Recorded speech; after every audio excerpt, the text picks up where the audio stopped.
Learners, welcome back to my channel Achievers Station. Hope you all are completely healthy and fine. तो हम लोग कर रहे थे price elasticity of demand and this is the third class of this topic. इससे पहले की 2 class हो चुकी हैं और हम मेजर पार्ट उसमें कवर कर चुके हैं.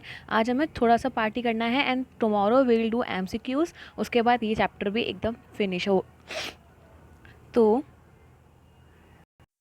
हमने इसका मीनिंग कर लिया था कि प्राइस इलास्टिसिटी होती क्या है, कैसे कैलकुलेट की जाती है. This formula you have to see कि इसी को आपने याद करना है. सारे क्वेश्चंस इस चैप्टर के ऑलमोस्ट इसी से सॉल्व होने वाले हैं. This change in quantity divided by change in price into price upon quantity. ठीक है, क्योंकि आज हम न्यूमेरिकल क्वेश्चंस करने वाले हैं, इसी फॉर्मूला पर बेस्ड होंगे मोस्टली क्वेश्चंस. ठीक है, इसके अलावा हमने किया था कि 5 डिग्री होती हैं इसकी: perfectly elastic, perfectly inelastic, relatively in elastic and unitary elastic. ठीक है, इन सबको डिटेल में किया था. Elastic, unitary elastic and perfectly elastic demand. उसके बाद हमने कल वाली वीडियो में किए थे अफेक्टिंग फैक्टर्स, कौन कौन से फैक्टर्स से अफेक्ट करते हैं. Availability of close substitutes, income of the customer, luxuries and necessities, proportional of the total expenditure spent on the product, number of users of the commodity and time period. इसको detail में हमने एक एक को cover किया था. ठीक है, एक बार रिकैप कर लेते हैं. इलास्टिसिटी क्या होती है, ये हमें बताती है कि how much the demand will be change in the change of price. कि भाई जब प्राइस में जितना चेंज होगा उसके अलावा उसके साथ डिमांड कितना परसेंट चेंज होगी, ये हमें वो बताती है. Measurement of percent change in quantity demanded in response to give percentage change in own price of the commodity. Affecting factor कौन कौन से थे? Nature of the commodity, availability of commodity and availability of related goods, multiple users, expenditure plan, time period and income. ठीक है, 5 तरह की basically 3 तरह की होती है: elastic, in elastic, nutri elastic.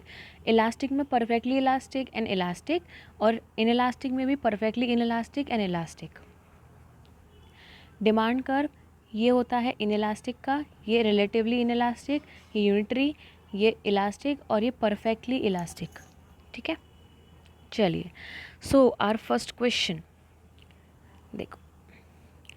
A 20% fall in the price of a sugar leads to 25% rise in its demand.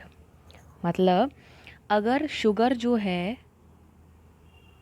वो 100 kg cell हो रही थी तो उसमें डिमांड में 25% इंक्रीज़ हुआ, मतलब अब 125 kg सेल हो रही है. ठीक है, और उसके अगर प्राइस की बात करें, उसका प्राइस अगर 50 था तो 20% गिर गया, मतलब 10 रुपीज़ गिर गया, अब प्राइस हो गया 40. तो हमारे पास चेंज इन क्वांटिटी आ गया 25. ठीक है, एंड चेंज इन प्राइस आ गया 10. ठीक है,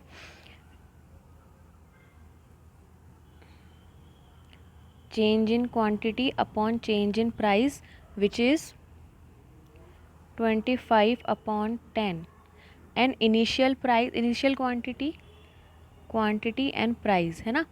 तो initial price क्या था? क्वांटिटी थी 100, सॉरी ऊपर प्राइस नीचे क्वांटिटी, ऑपोजिट. प्राइस था 50 एंड क्वांटिटी थी 100. इसको हम सॉल्व करेंगे तो कुछ इस तरह से होगा. 50, 51 एंड यहाँ पर ये 2 टाइम्स 5 से इसे काटेंगे तो ये 5 और ये 2, 5/4 एंड 1.25. हम डायरेक्टली भी निकाल सकते थे percent change in quantity and percent change in price, लेकिन इस तरीके से निकालना भी आपको आना चाहिए, इसलिए इस तरह से भी करके देख लिया हमने. दोनों साइड से हमारा आंसर सेम आ रहा है 1.25. ठीक है, अब इसका कंक्लूज़न क्या है? Sugar has an elastic demand. क्यों?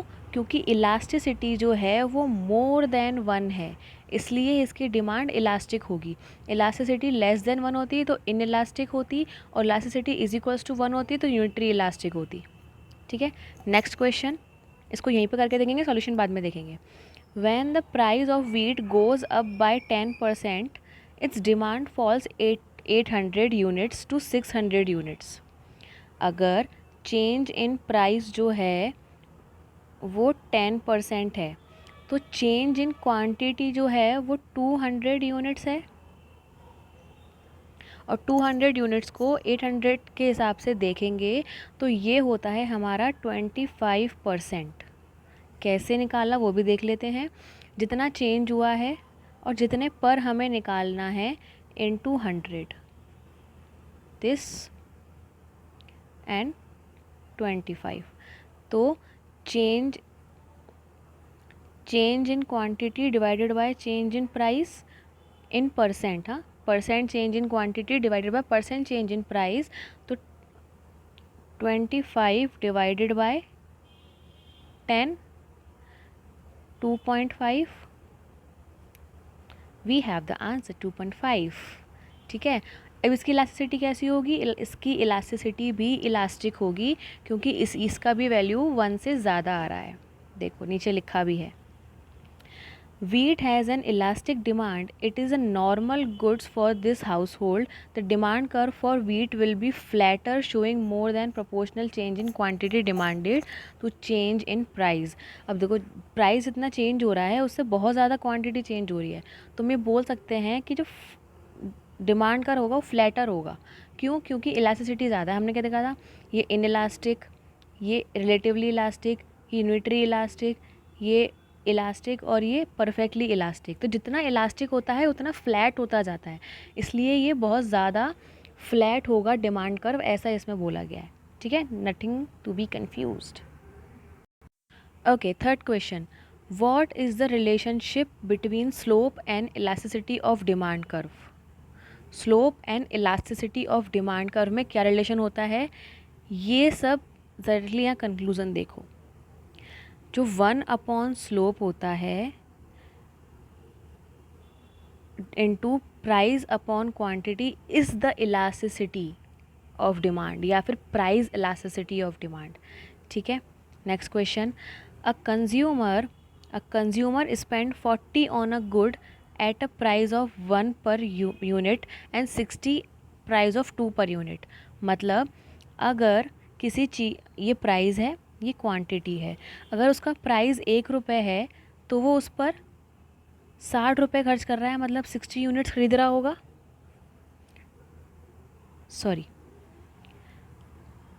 ये प्राइस और ये क्वांटिटी, अगर प्राइस 1 रुपये है तो वो 40 रुपी स्पेंड कर रहा है, तो मतलब 1 रुपये के हिसाब से 40 यूनिट्स ही हो गई। ठीक है, और अगर 2 रुपीज़ उसका प्राइस हो जाता है तो वो 60 यूनिट स्पेंड करता है, मतलब वो 30 यूनिट्स खरीद रहा होगा, है ना, क्योंकि 60 रुपीज़ खर्च कर रहा है 2 रुपये के हिसाब से, तो 30, he will buy 30 units of that commodity.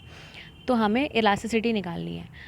Change in quantity upon change in price into price upon quantity. तो चेंज इन क्वांटिटी कितना है?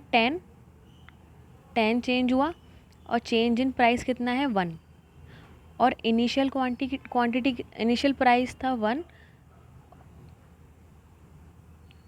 और क्वांटिटी थी 40। 1 अपॉन 4 मतलब 0.25।